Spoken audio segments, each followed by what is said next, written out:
সবাই এই ভাইয়ের ভয়েসটা শুনেন। মনে পড়ে কি ভোর 6টায় ঘুম থেকে উঠে কিছু খেতে খেতে মক্তবে যাওয়া সেই দিনগুলি?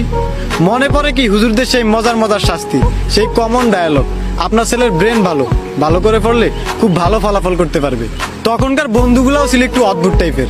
তারা কিছু খেলে ইস কি মজা, আর আমি খেলে এটা তো পচা।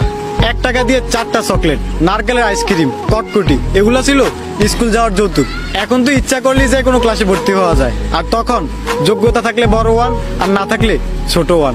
তখন ডিপ্রেশন ছিল 3-তে উঠলে 6টা বই, অন্যদিকে বড় ভাইদের চাপাবাজি। একবার 3-তে উঠো, তারপর বুঝবা পড়ালেখা কি জিনিস। তখন ক্লাস ফাঁকি মানে কি বুঝতাম না। মাঝে মধ্যে ক্লাসে পড়া না পারলে পেটে ব্যথা করতো আর কি, পায়খানা করতো কলম, আর যত দোষ পড়তো আমার উপর। আমি যেখানে যাই 4টাও আমার সাথে সাথে যায়। মানুষ কসম করে মিথ্যা কথা বলে না। কলেজে উঠলে পড়ালেখা নাই, ফলের দানা খেয়ে ফেললে পেটের ভিতরে গাছ ওঠে, এই মিথ্যা কথাগুলো তখন মনে প্রাণে বিশ্বাস করতাম। এলোমেলো এই লাইফের বেস্ট সময় ছিল মক্তব প্রাইমারির সেই দিনগুলো, যা এখন হাজার ইচ্ছা করলেও ফিরে পাওয়া সম্ভব না।